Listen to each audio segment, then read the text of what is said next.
Seja muito bem-vindo a mais um episódio do Desbloqueando Salesforce, um podcast onde a gente conversa sobre como desbloquear todo o potencial do Salesforce aí na tua empresa e aumentar teus ganhos com isso.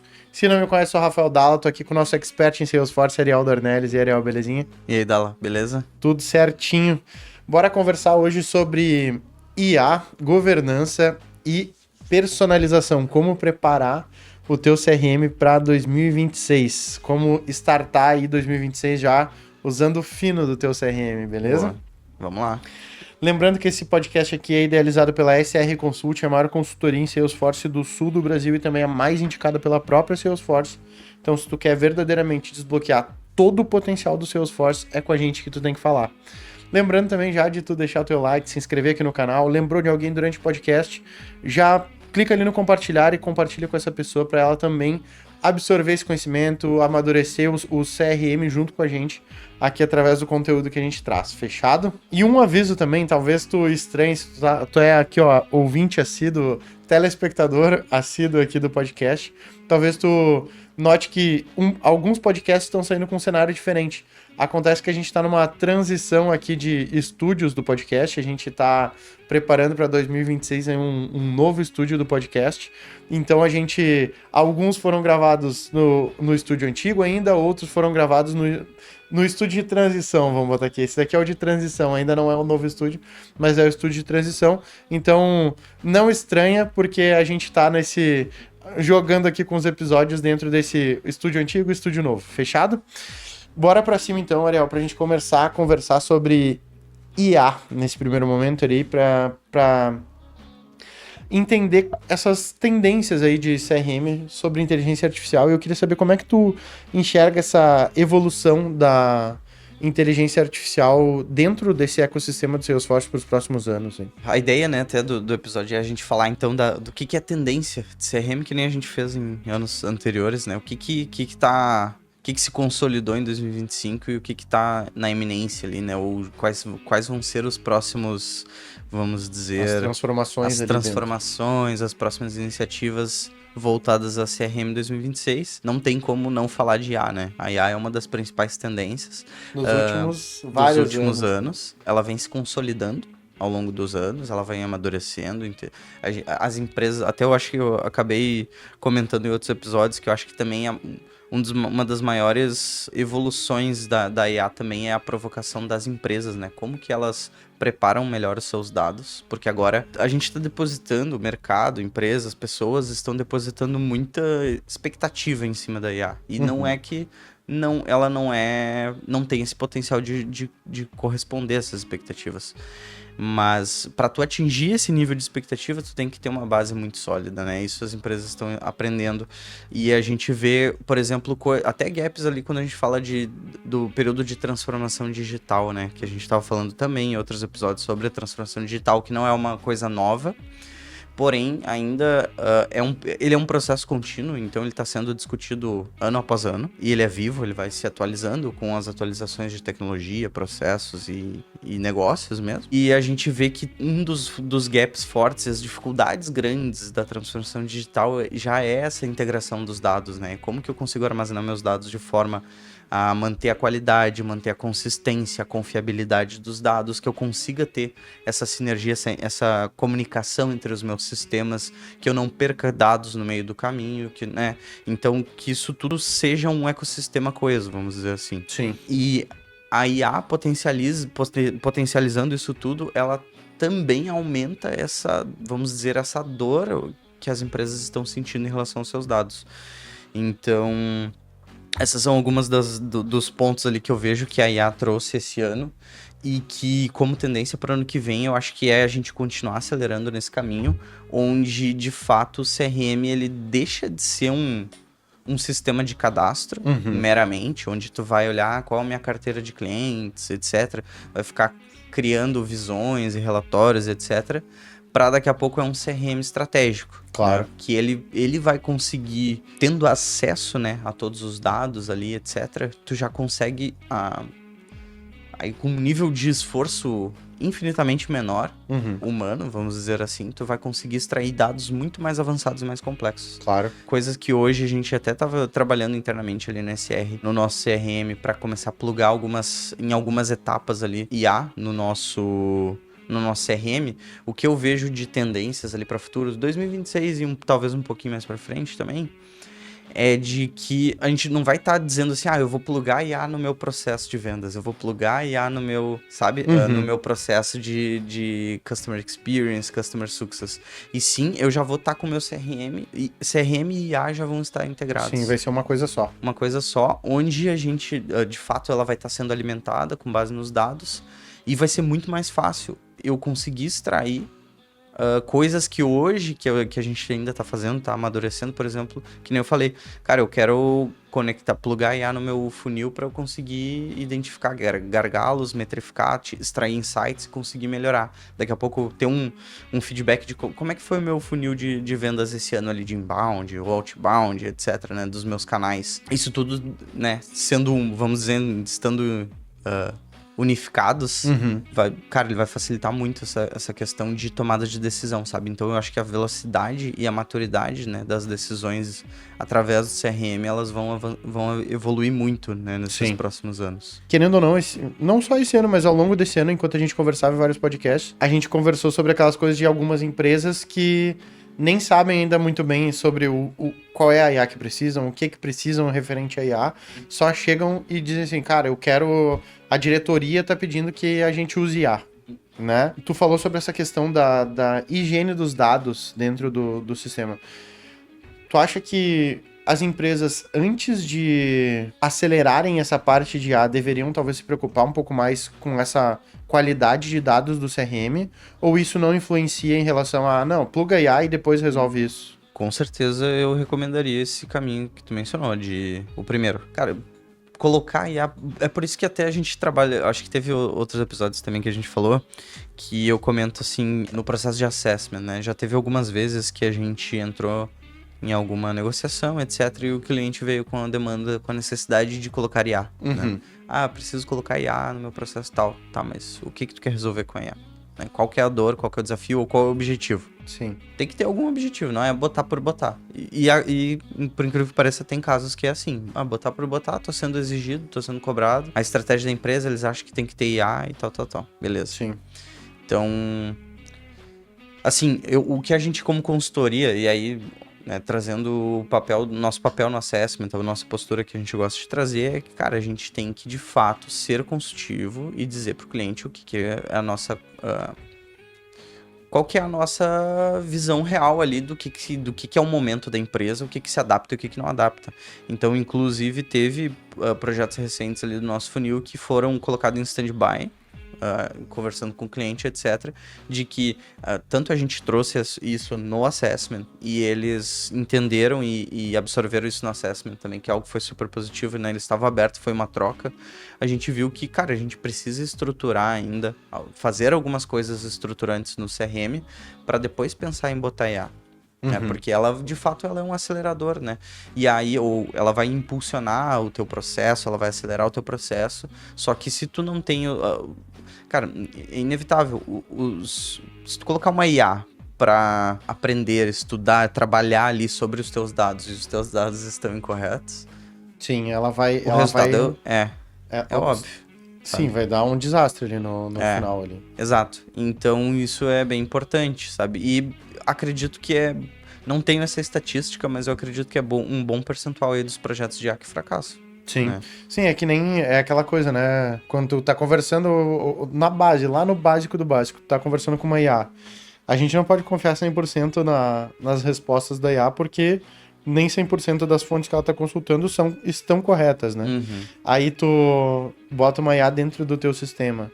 A tua fonte de dado não tá correta, as respostas dela, a tendência é que não vão ser corretas também, né? Ela vai consultar algo que não é preciso, né? Sim. Então a resposta também vai ser impreciso.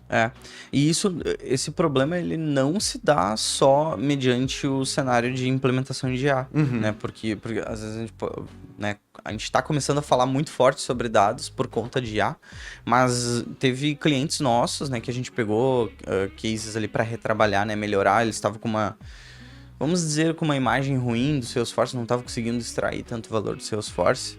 E aí, quando a gente entrou no projeto, IA ainda não estava em alta, né? A gente não tinha Agentforce, não tinha produtos ali ainda disponíveis de IA. Mas isso, a dor da falta da qualidade dos dados ali, da integridade dos dados, ela afetava os humanos, né, no caso, né? Por IA, ela também vai afetar os humanos, né? No final, na ponta final ali, ela acaba impactando a empresa, os funcionários, a diretoria, os sócios, né? Os acionistas e por aí vai. Mas daí, quando a gente coloca IA, ela vai impulsionar esse problema que a gente já tinha na via de um humano interagindo com o CRM, né? Sim. E aí, esse cliente, eu já comentei contigo, tu sabe já de qual que eu tô falando. E eles simplesmente, a diretoria, a alta gestão, não conseguia tomar decisão com base no CRM. Sim. E onde o CRM é o sistema que tem, vamos dizer, que representa o cliente deles. Eles entrarem nesse sistema e não ter confiança para tomada de decisão ali é algo estrategicamente ruim. Claro, Muito ruim para a empresa. A ponto de, dependendo da quantidade de dados ruins, arriscar até a própria empresa mesmo, né?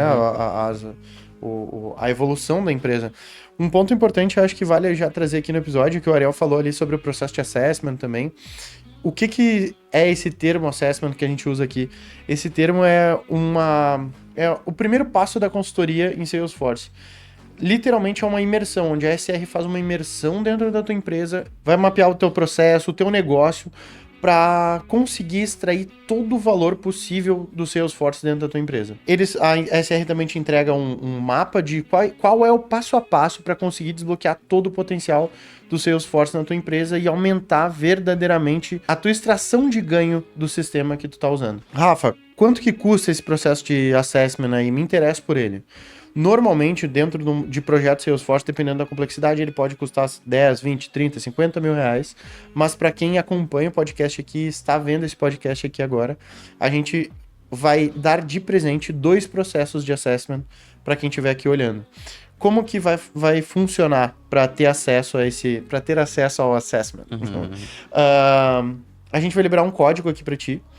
E tem um QR Code rolando aqui na tela e também tem o link aqui na descrição. Tu vai clicar ali, vai preencher a solicitação de contato da SR e lá vai ter um espaço para tu colocar esse código. As 2 primeiras empresas que nos mandarem essa solicitação com esse código vão ganhar esse processo de assessment aí inteiramente gratuito para a gente fazer essa imersão verdadeiramente dentro da tua empresa e te entregar um plano robusto de desbloqueio do Salesforce aí.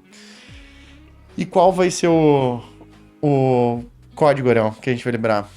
Esse aí tá bem óbvio. CRM 26. Fechou, então. Eu pensei em tendência 26, mas fechou. CRM 26, para não te atrapalhar aí, colocou ali CRM 26, a gente recebeu teu contato aqui. Se tu for um dos 2 primeiros a enviar, a gente sabe que tu ganhou esse processo de assessment e vai ter o maior prazer em desbloquear todo o potencial do Salesforce aí na tua empresa.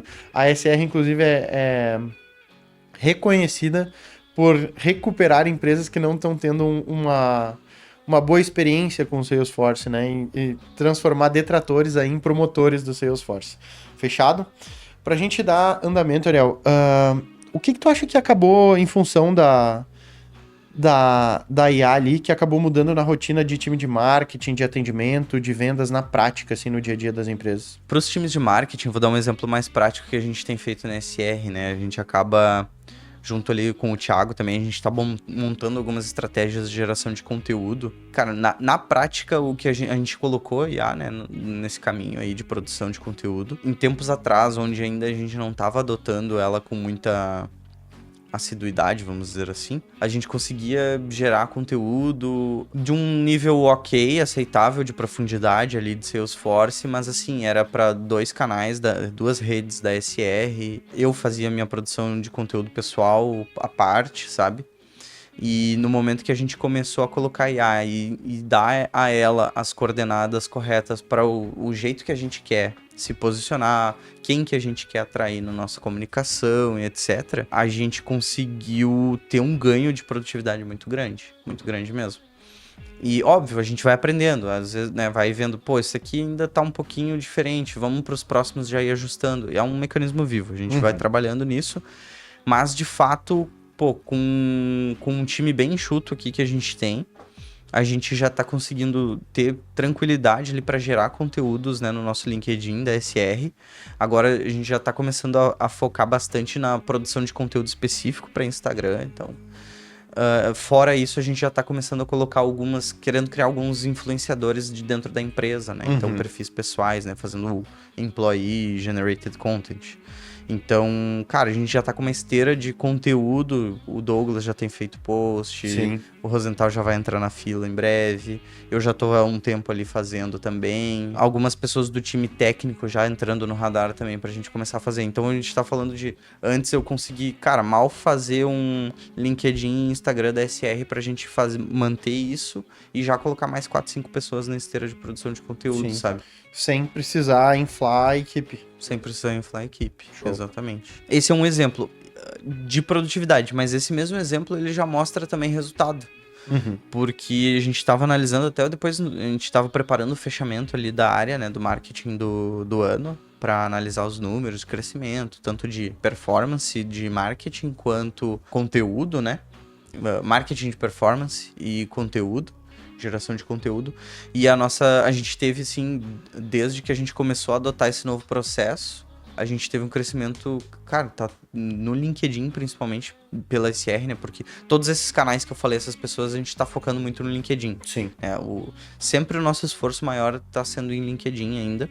E eu acho que vai continuar sendo porque é bem estratégico, para o nosso modelo de negócio faz sentido. Sim. E no LinkedIn a gente tá vendo uma aceleração no crescimento bem grande, sabe? Legal. Tanto de oportunidades mesmo, crescimento de base, às vezes a gente pensa, não com o intuito de ser aquela métrica de vaidade, sabe? Mas crescimento, a gente tem que expor a marca, né, da SR. A gente é uma referência no Sul, mas a gente, até dando alguns spoilers aí, a gente tá trabalhando forte todo ano tem um instituto, uma instituição ali que faz avaliação do mercado de Salesforce e os parceiros, né, consultorias parceiras de Salesforce. E o spoiler é que, inclusive dos avaliadores, de que a gente está muito próximo de se tornar líder, entrar no quadrante de líder de consultoria de Salesforce do Brasil. Show. Então, não há líder, mas no quadrante dos líderes. Tá ali no radar. Então, isso ressalta muito o crescimento, né?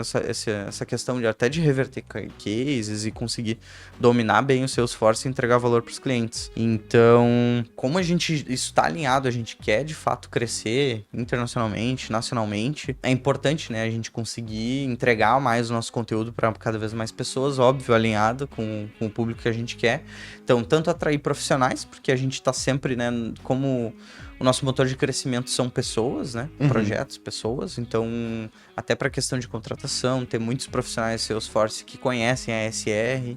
A gente já está vendo esse reflexo também na aplicação de vagas. Então, na última ou penúltima vaga que a gente abriu, eu lembro que teve mais de 2.000 aplicações, sabe? Show. Então, a gente imagina, humanamente nem consegue atender todo mundo ali, entrevistar todo mundo, né? Então, a gente tem que fazer até alguns... E deixa eu te perguntar uma coisa, por exemplo, nesse caso aí de um RH, por exemplo, que entrou, vocês usam algum tipo de IA, por exemplo, para análise? A gente tem um software, é que a gente tem um software, isso a gente terceiriza, né? A gente tem um software terceiro e eles já estão colocando IA nesse processo. Sim. Legal. Já tem várias, eu já consegui ver ali, tanto para avaliar o score, o fit do candidato com a vaga, sabe?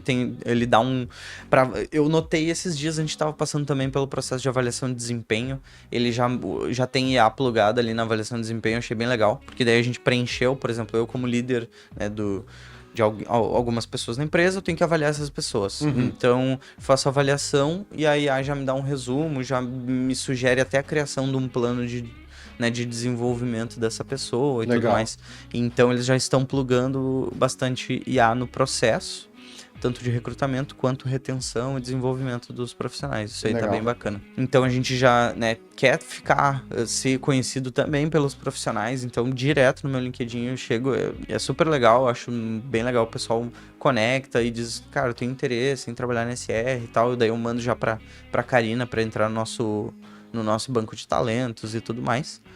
para vagas futuras, ou se tiver alguma vaga em questão, eu já direciono para ele. E então, essa é uma vertente muito positiva. Outras são de usuários, pessoas que usam o Salesforce e que precisam também elevar o nível de maturidade, de conhecimento, tanto sobre o Salesforce como a disciplina CRM, né? Então, trazer conteúdo sobre isso. A gente, de fato, essa parte de conteúdo, ela ser uma vertente de geração de conteúdo, geração de valor mesmo. E também para o nosso público, né? Para o público final, né? O nosso público-alvo, no caso, nossos clientes. Então, empresas, daqui a pouco são... Quais são os perfis? Um sócio de uma pequena empresa, ou daqui a pouco é um diretor de uma empresa de médio porte, um diretor de tecnologia, diretor de marketing, diretor de vendas, atendimento ao cliente. Se é uma empresa grande, provavelmente já vai estar num nível de gerência e coordenação, né? Mas a gente consegue, independente do porte, talvez a cadeira mude um pouco, dependendo do porte da empresa. Mas são pessoas que daqui a pouco elas têm algum desafio de negócio ou elas têm algum objetivo que é melhorar minha ponta comercial, minha ponta de retenção de clientes, atendimento, suporte ao cliente, etc. Eles têm esses desafios e eles estão começando a buscar material. Cara, e agora? Porque CRM tem 1 milhão, né? E agora, o que eu faço? Ou estão buscando algum CRM, ou eles já entraram na empresa, por exemplo, chegou agora, pô, tem Salesforce aqui, não está sendo bem usado. Cara, e agora? O que eu faço? Né? Então... A gente também, o podcast é uma iniciativa visando isso também. A gente tem também um pouco de IA dentro do processo do podcast. A gente, né, quer fornecer esse conteúdo, gerar esse valor para também todos esses públicos aí. Orel, e pra gente encerrar esse assunto de IA mesmo, assim, que talvez até apareça algum ponto no resto, porque sempre aparece, Conecta um pouco, né? Tá envolto em tudo. Mas, tipo, quais são os riscos de uma empresa buscar essa adoção de IA sem ter uma maturidade de governança? Cara, essa é uma pergunta muito boa mesmo. Porque eu acho que talvez tão... É difícil comparar, mas não sei se é tão importante quanto, mais importante, menos importante que a qualidade dos teus dados, tá? É a questão de governança. Porque imagina o seguinte, vamos dizer que tu colocou... O teu CRM tem todas as informações sobre o teu cliente. Daqui a pouco... Tem casos em que tem mais informações, porque daqui a pouco eu integro dados com um sistema de finanças, eu integro dados, etc. Então, o CRM tem vamos dizer, dados muito valiosos e às vezes muito sigilosos. Se tu plugar uma IA nesse teu CRM, beleza, vamos dizer que tu resolveu a camada de dados. Tá tudo integrado, bonito, a tua IA já tá fazendo uso desses dados, e tu não tem uma camada de governança bem definida, esses dados extremamente valiosos, sensíveis, talvez sigilosos, eles podem estar em risco, em grave risco, porque daqui a pouco alguém que não tenha devido acesso a tal informação usa a IA para obter ela. Entendeu? Entendi. Então esse é um ponto bem importante, tanto dentro do Salesforce, quando a gente fala de governança dentro do Salesforce, alguns exemplos que a gente já trouxe há tempos atrás, era de, por exemplo, cara, eu tenho um usuário que ele é um vendedor de uma franquia, ele não pode nem ver leads de outra franquia. E isso é um aspecto de governança de, assim, alta sensibilidade. Sim. Isso em alguns projetos de clientes que a gente fez, a gente teve que tomar muito cuidado para deixar isso tudo muito bem amarradinho para não acontecer, porque isso é um dos problemas mais graves que poderia ter acontecido. Sim. Em questão de governança de dados. E aí, quando a gente fala de AI, isso vai além também, né? Então, ela tem que entender essa hierarquia, e ela tem que estar bem configurada, questão de níveis de acesso, de hierarquia de processos, quais dados vão ser acessíveis e etc. Sim. Para que isso não se perca até saia do controle, né? Sim. E vire uma fragilidade de segurança ali muito grande para as empresas. Claro. Então, acho que está totalmente ligado, assim. Talvez, acredito que junto com isso, essa estruturação vá junto, dados e governança já juntos, assim, sabe? Trabalhando para organizar tudo isso, porque se tu termina dados antes e não tem governança, já tá exposto a risco, né? Claro, total. Então isso tem que estar sendo trabalhado em conjunto, é de extrema importância. Show. Cara, que tipo de personalização avançada o CRM, essa evolução do CRM já está permitindo que antes não permitia?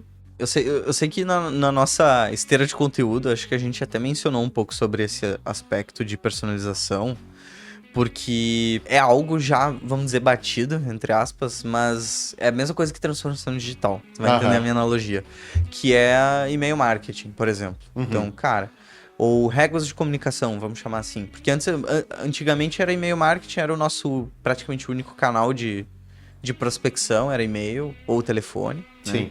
Era um outbound, então cold call e e-mail marketing, beleza. Só que agora realmente ampliou esse leque, né? Agora tudo, até a Prime Video é um canal de aquisição, Sim. né?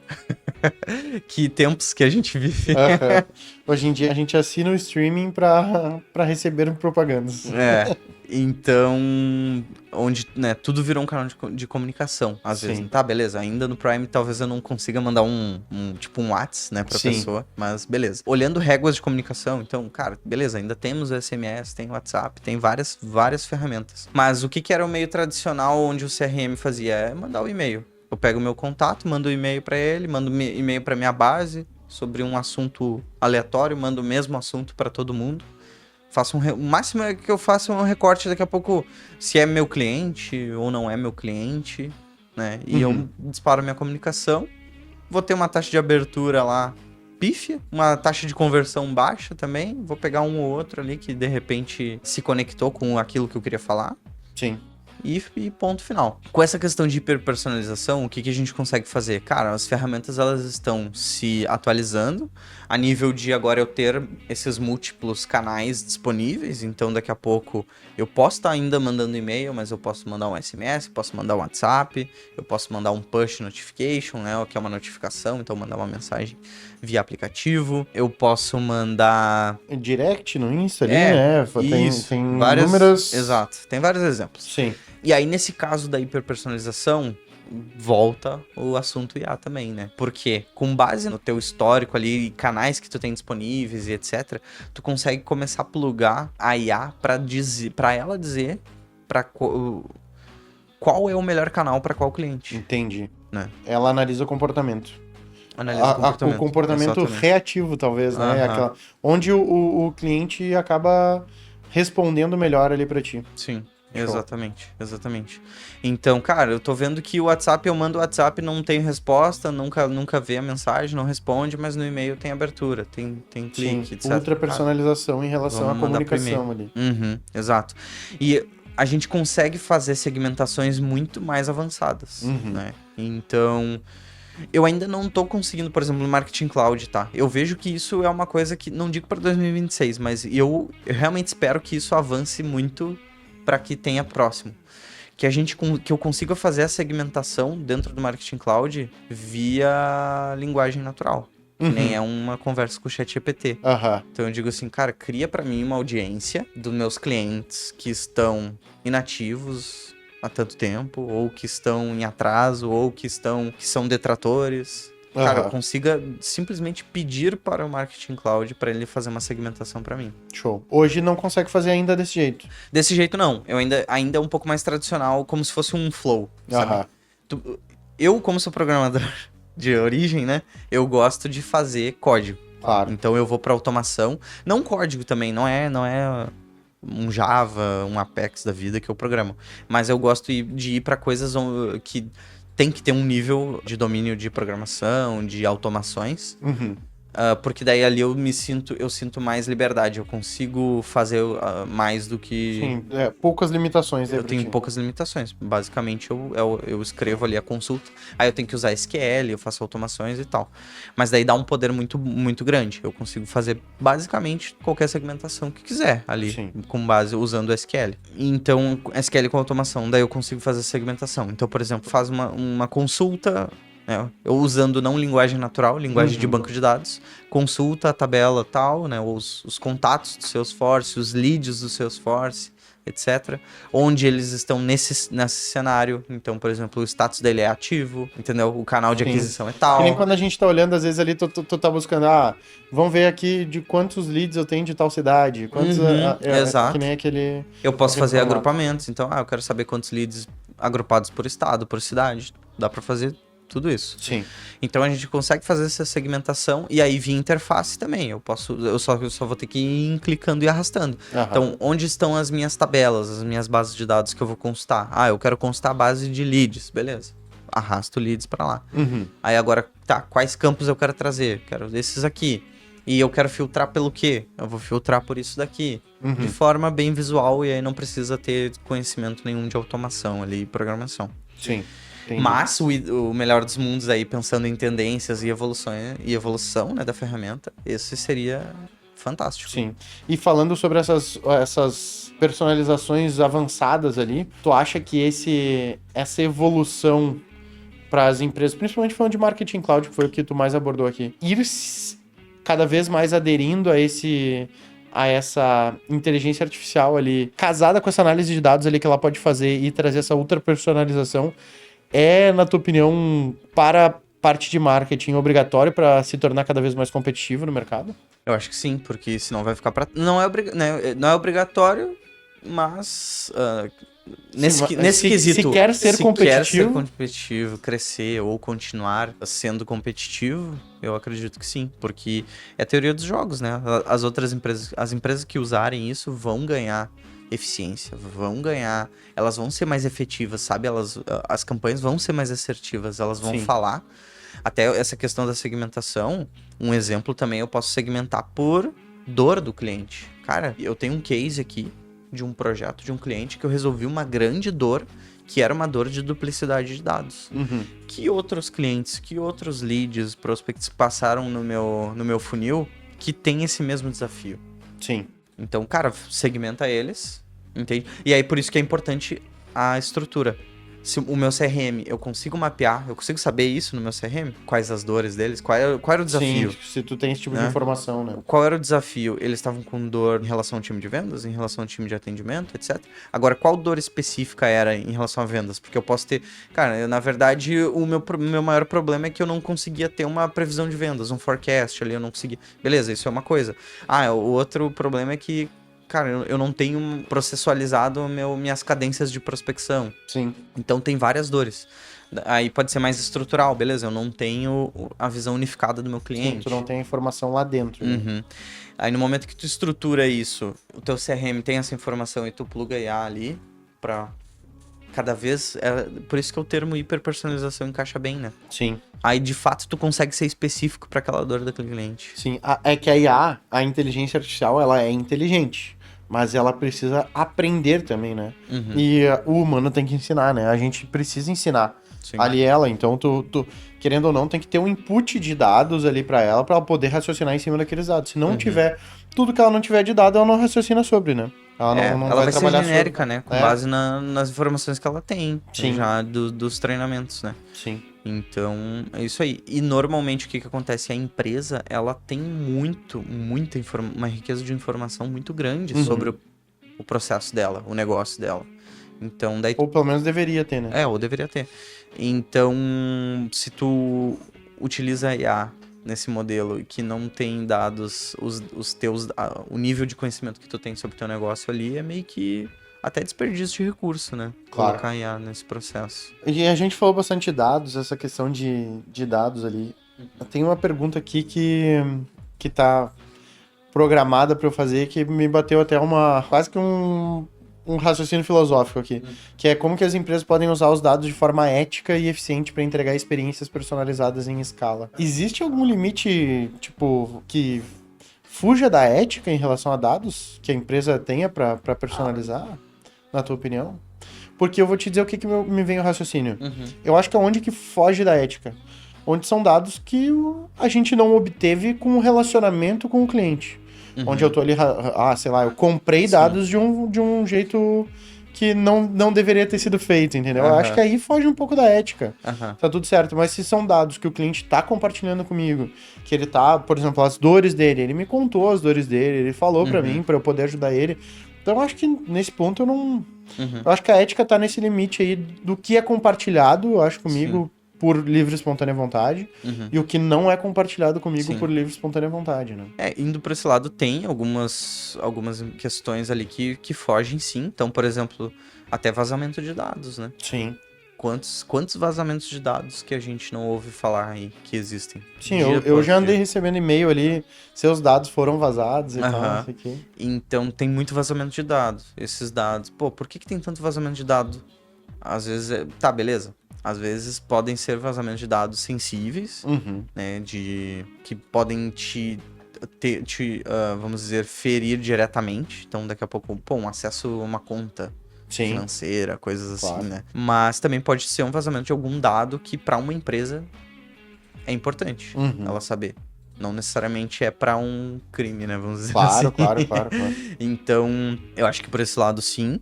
Outros já é um pouco mais, né? Isso com certeza extrapolou o limite ético. Sim. Mas tem alguns casos que aí ele é bem questão de debate mesmo, porque eu, de fato, assim, se alguém compra, né, uma base de dados, etc., e vem me prospectar, etc., eu acho super invasivo. Sim. Eu não gosto, obviamente. Eu acho que a maioria das pessoas não gosta. Sim. Mas eu também não... Eu não sei se deveria ser feito algo assim de, tipo, proibir, sabe? Alguma coisa nesse sentido. Porque é um pouco necessário dependendo da situação também, né? Óbvio, eu acho muito... algumas, por exemplo, quando a gente fala dessas... principalmente operadoras de telefone, né? Acho que tu também já passa por isso, né? Só um segundo. Só um momento. Como é que é? Só um pouquinho. Acho que ontem eu recebi uma assim. Eu atendi. Alô, só um momentinho. E aí fica aquela pausa. Aí, oi, aqui é fulano da operadora tal, não sei o que lá. Sim. Daí entra... É que assim, fica uma experiência bem ruim, sabe? Sim, fica bem ruim, exato. Fica uma experiência ruim, vai prejudicar o canal, entendeu? Então, cara, eu, de verdade, eu sou uma pessoa que vai ser muito difícil tu fazer com que eu atenda uma ligação. Porque tá tão ruim, sabe? Sim. Toda ligação é uma encheção de saco tão grande que eu já adotei como padrão não atender telefone. E aí, até fazendo uma conexão com a IA nessa questão, eu sendo a cobaia, eu acho isso legal. Isso é interessante, porque, pô, se eu tenho uma empresa que vai prospectar o Ariel e ele só usa, cara, eu só uso o cold call. Esquece, tu nunca vai me conversar. Sim. Tu não vai ter nem... eu não vou nem atender. Olha a diferença. E aí, agora, não é que eu não quero... Daqui a pouco é uma empresa, pô... O Dala ali, a Brada, tá querendo me oferecer uma parceria de um podcast. E, pô, é do meu interesse, né? Então... E aí eles só fazem cold call. Cara, nunca vai ter essa parceria. Nunca vai me atingir. Agora, se daqui a pouco, pô, eu consigo entender que eu mandei um e-mail pro Ariel e ele... Cara, pra mim, o meu comportamento nem precisa de IA pra entender. Se tu me mandar um e-mail 8 da manhã, a chance de eu... Entre 7 e 9 da manhã, a chance de eu abrir e ler com calma o teu e-mail é grande. Sim. Fora desse range de horário ali, eu posso só daqui a pouco excluir o e-mail, ver o título, né? Porque daí já começa aquela enxurrada de e-mail. Daí deixa de ser prioridade, né? Deixa de ser prioridade. E outra, tu tá no teu horário de trabalho, aquele e-mail ali tem que ser muito importante pra se tornar prioridade no meio da tua jornada. Ali. Exato. E daí, quando fugiu dessa faixa de horário, se o título não me desperta o interesse, assim, cara, eu preciso ver isso. É lixeira direto, entendeu? Então, olha né, como é que é esse comportamento. WhatsApp, talvez sim, talvez não, né? Vai me mandar um WhatsApp, eu vou te responder daqui uma semana. Sim. Eu não gosto desse canal, não sou muito... Óbvio, se tiver alguma coisa urgente, eu vou lá e vou responder. Mas, então, e tudo isso é insumo para o teu, vamos dizer, para tua IA ali, ou para o teu CRM integrado, para ele conseguir entender com a particularidade do Ariel. Então, beleza. Ao invés de eu mandar um e-mail marketing lá para falar alguma coisa para o Ariel, ou ao invés de mandar criar uma atividade para um vendedor de cold call, ou daqui a pouco a minha própria IA fazer a ligação, ao invés disso, eu vou, de repente eu tento o WhatsApp, ou não, o mais certo é o e-mail. Eu vou mandar o e-mail e até a questão do horário. Ele tem, né, no Einstein ali no Marketing Cloud, o Send Time Optimization, que é a otimização de tempo de envio. Então, qual o melhor horário para mandar? Pro Ariel ali. Então ele vai me mandar uma vez a 1 da tarde, eu não vou abrir, vou mandar pra lixeira. Depois ele vai mandar às 9 da manhã. Opa, às 9 da manhã ele abriu. 9 da noite, não, lixeira. Então, manda 9 da manhã de novo. Abriu de novo, ó. E aí ele vai configurando. Vai compreendendo. O teu comportamento. Cara, eu tenho só uma coisa completamente parênteses, assim, do episódio. Eu tenho uma visão do marketing. É que o marketing, ele se transformou, pra mim, eu enxergo como dois formatos diferentes, né? Existe o marketing preguiçoso, que é esse que deixa essa experiência do usuário péssima mesmo, que é querendo ou não, é um marketing de volume. É aquela coisa assim, cara, não interessa se o cara tá gostando ou não interessa nada. Eu não tô pensando no cliente. Tô pensando só em mim como empresa. E, cara, assim, ó, liga pra 50 mil pessoas por hora ali. Quem atender, atendeu. Quem não atender, não atendeu e segue o baile. E não me interessa se o Ariel hoje de manhã já me disse que não queria. Eu vou ligar de tarde e eu vou ligar no início, no final do dia pra ele. Sim. E, sabe? E, tipo, cara, eu já falei. Tem até uma gravação que eu vi. Cara, há meia hora atrás o teu colega me ligou e eu já disse que eu não queria. Por que tu tá me ligando de novo? Ah, as ligações vão continuar, senhor. Pô, pelo amor de Deus, entendeu? Então, assim, é um negócio que não... O cara até diz, o que tu acha que mudou de lá, da última ligação pra cá, sabe? Não mudou nada, pô, eu não quero. Sim. Agora existe também o outro formato, né? Tem esse do volume e tem o formato, na minha opinião, que é o casamento da inteligência com criatividade. Se tu parasse, talvez, pra raciocinar um pouquinho mais, se tu parasse pra pensar um pouco mais, talvez tu conseguisse criar um marketing mais efetivo. Sei lá, eu vou dar um exemplo bem nada a ver, assim, no sentido, quando começou a ter aqueles inserts nas novelas. Do carro tal, sabe? No meio da novela ali, a propaganda do carro tal. Tipo, era do nada, tava a novela num andamento super normal, do nada só vem um insert assim. Porque agora eu comprei o carro tal e não sei o que lá. Tipo, do nada, não se criou um contexto pra aquilo. Só acontecia. Pô, Sim. Se tu criasse E aí faz todo um jabá, assim, né? Exato. Essas rodas de aro. Exatamente. Sabe, pô, se cria um contexto ali, faz um casamento, já aproveita o ensejo ali. Cara, o cara bateu o carro, daí liga pra seguradora, amigo, qual é a tua seguradora? Tô precisando de um seguro. Aí tu já faz um jabá da seguradora. Daí a seguradora pagou a FIP, tu vai lá pesquisar qual é o carro que tu quer comprar. Daí, sabe, tipo, se tu criar um storytelling até na hora da publicidade, já engaja talvez um pouco mais, sabe? Então é uma questão de...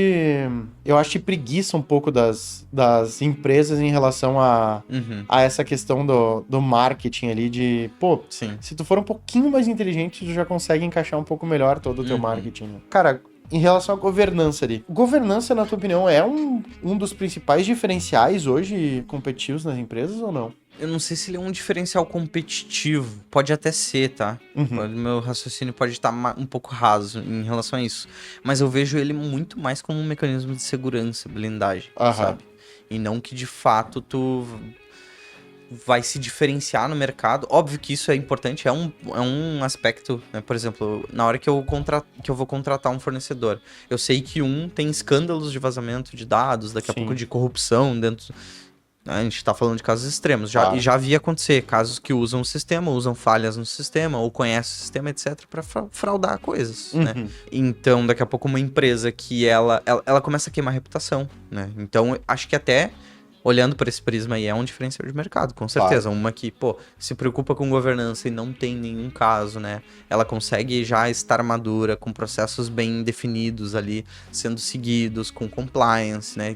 Auditorias, etc. O risco de eventos que podem prejudicar a tua imagem, prejudicar o teu cliente, ele é bem menor, né? Então, acredito que sim. Até mudei minha resposta no meio, né, da argumentação. Tu mesmo te convenceu que é um diferencial competitivo. Mas é isso, assim, ó, olhando, ela tem um peso muito mais, né, de segurança, blindagem ali, de garantia, né, do sigilo e de que os dados que estão lá, eles estão controlados, vamos dizer assim. Mas isso reflete na tua marca, né? Na confiança do cliente perante o teu serviço, perante a tua marca, e isso é uma vantagem competitiva. Né? E quais são os erros mais comuns ali que podem travar a operação? Esses erros de governança. Mais técnicos? Técnicos isso. Eu tenho direto. Eu acho que técnico, pra trazer. Acho que técnico porque isso às vezes acontece já aconteceu com alguns clientes nossos, que eles, vou dizer que tem um nível de governança um pouquinho mais baixo do que vamos dizer, desejável.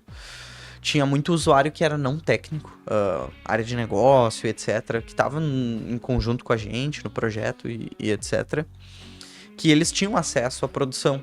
Essa é uma falha de governança, ao meu ver, que é bem delicada, sabe? Ela tem um potencial danoso muito grande. Então, às vezes, um cara que é super proativo, curioso lá, quer fazer acontecer, Tu já deu uma risadinha. Sim, foi lá, meteu a mão, Cara, subiu pra produção. Pô, eu tô estudando aqui, dá pra fazer um flow super rápido aqui, etc. Vou fazer isso aqui, ajustar e ponto. Subiu pra produção. Cara, no outro dia, nenhuma loja vendendo. Sim, travou tudo. Porque muitas vezes, o que é o diagnóstico que eu vejo que é mais comum nesses casos? É o cara que ele não tem o conhecimento de TI, ele não tem um olhar de sistema. Sim, Ele olha aquele processo isolado, ou aquele fluxo isolado. Sim, ele não entende que aquilo lá vai impactar e também não tem nenhuma contenção pra voltar, às vezes, né? Tipo, ele não se preparou, cara, se eu fizer isso daqui e cagar tudo, como é que eu faço pra voltar ao anterior, né? A versão anterior, sem ninguém perceber, pelo menos. Então, às vezes, pô, fez direitinho o negócio, mas daqui a pouco, no sistema, olhando o sistema como um sistema mesmo, não um software, um sistema, onde existem várias partes que estão integradas, ele dá conflito, e daqui a pouco num cenário, num caso de uso principal, vamos dizer, num fluxo de compra, de prospecção, alguma coisa assim, quebrou o fluxo, sabe? Por algum motivo, deu alguma concorrência. Tem várias situações que podem acontecer. Daqui a pouco até a implementação foi bem feita, mas pelo volume de dados que está sendo processado, já não atende, sabe? Começa a dar problema. Então tem vários aspectos ali que podem pesar nessa questão por conta de uma falta de governança. Outro ponto, o usuário que daqui a pouco ele tem acesso a editar campo, alterar, remover campo, incluir novos campos, etc. E ele faz isso também sem um processo de governança de TI ali, de requisição de mudança de sistema. Tem muita empresa que acha isso burocrático, vou perder tempo e etc. Mas é um pêndulo, assim, é uma balança que tu tem que equilibrar tudo. Tu tem que equilibrar produtividade, mas eu tenho que equilibrar com qualidade, né? Sim. E com custo. Claro. No final das contas. Então nada adianta eu subir uma feature em tempo recorde, que eu coloco ela em produção, ela estoura tudo e gera 5 milhões de prejuízo para a empresa, né? Sim. Então tem que equilibrar tudo isso. Por isso que existem esses processos, às vezes, né, que nem eu reforçando, algumas empresas acham muito burocrático. Eu tenho um processo de desenvolvimento numa sandbox, para depois mandar para outra sandbox, que é uma sandbox de homologação. Pô, por que eu não testo já na de desenvolvimento? Cara, tem princípios de TI ali, de engenharia de software envolvidos. Sim, tem um porquê. Tem um porquê.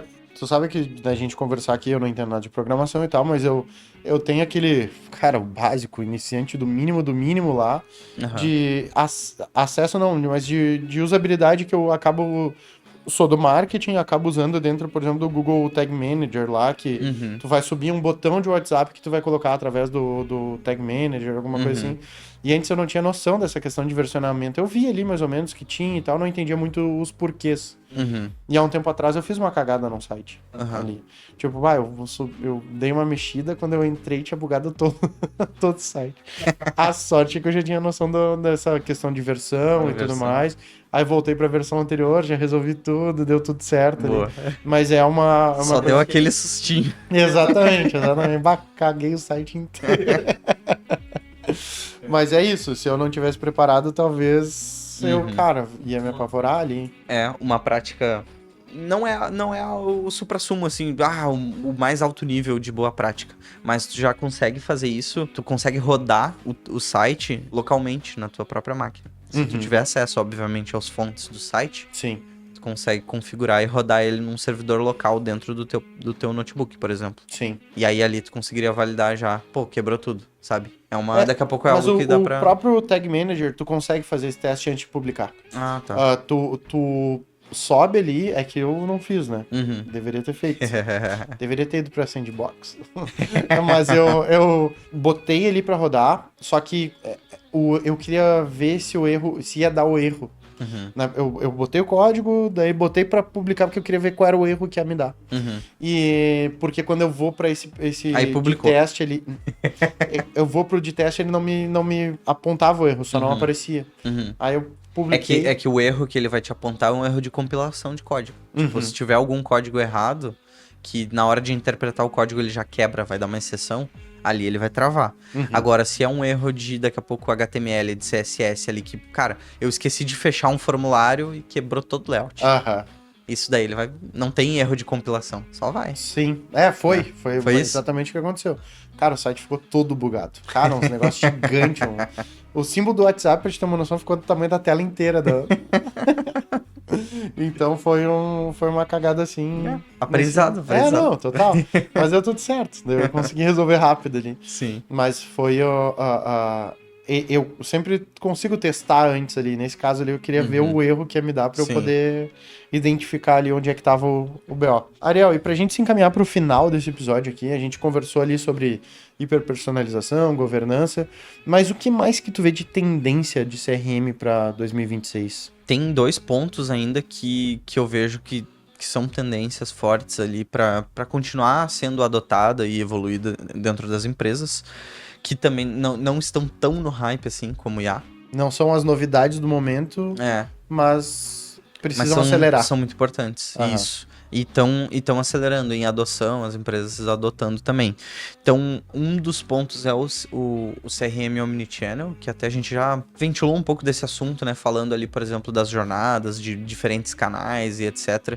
Então, não só no ponto de comunicação com o cliente, mas de fato na jornada do cliente, a tua empresa conseguir ser Omnichannel é super importante. A gente tem alguns grandes clientes nossos aí que estão... A gente já participou de vários projetos ali de Omnichannel, de construção dessa, vamos dizer, desse ecossistema, porque o Omnichannel é uma palavra que envolve muitos sistemas, muitos processos, muitas integrações, para tu poder, de fato, conseguir dar o atendimento pro teu cliente independente do canal. Então, daqui a pouco ele tá numa loja física tua, ele tá num e-commerce, tá no WhatsApp, tá no site, tá na rede social. Pô, se eu conseguir, através daqui a pouco no Instagram da empresa, fazer uma compra, ou ver o status da minha compra, isso é Omnichannel. Então, eu conseguir realizar a compra por um canal, pegar na loja, isso tá tudo integrado. Esse é o grande projeto de Omnichannel, e que é algo que ainda tá sendo em amadurecimento, as empresas estão aderindo cada vez mais, e de fato, pelo volume de canais que a gente tem e possibilidade de contato que a gente tem com o cliente hoje, é super importante. É que nem eu comentei, é a mesma coisa que eu fazer comunicação só por e-mail marketing ou só fazer cold call, né? Hoje em dia ali. Já não é mais aceitável, vamos dizer assim, para tu ser competitivo no mercado. E aí, junto com essa questão do Omnichannel, que nem eu comentei, ele inevitavelmente fala de integração, ele necessita de alto nível de integração entre sistemas, né? Os dados precisam estar conectados. Então, esse movimento de integrar cada vez mais sistemas ao CRM, ele vai continuar, é uma constante. Inclusive, né, para a gente conseguir, para quem já acredita, para a empresa que já acredita que atingiu a visão 360 do seu cliente, ela ainda vai ter que focar em integração se ela quer continuar mantendo a visão 360 do seu cliente. Porque o comportamento, né, do mercado do consumidor, do cliente, ele muda, os canais mudam, os novos canais vão surgindo, novas tecnologias vão surgindo, e as empresas vão olhando para isso, começando a plugar cada vez mais canais ali no seu ecossistema, para conseguir, de fato, alimentar uma única fonte, que é o CRM, que é a visão 360. Sim. Então, arquitetura corporativa, barramento, middleware, tem vários termos ali que a gente acaba utilizando para definir, estruturar, vamos dizer, construir uma base sólida para que os teus sistemas sejam comunicáveis de forma resiliente e segura. Então, integração é algo que vai estar sempre. É muito raro a gente orçar algum projeto novo que não envolva integração. Muito raro. Sim, na verdade eu nem me lembro de ter acontecido algum. Tá? E fora a implantação, clientes que a gente dá manutenção e evolução do sistema também. É uma regra praticamente ter no backlog ali dos times de desenvolvimento integrações. Sim. Então é algo que está muito forte pro ano que vem também. E um último ponto que eu vejo ainda como uma tendência que está acelerando também, cada vez mais a gente está tendo clientes com essa demanda, é de mobilidade. Não que o cliente demande mobilidade por si só, mas é para, por exemplo, times de venda, times de atendimento em campo, né? Que a gente fala que é externo, fora da empresa, eles têm que ficar se locomovendo. Então, o teu CRM, ele tem que estar pensado para a solução de mobilidade, né? Então, um aplicativo.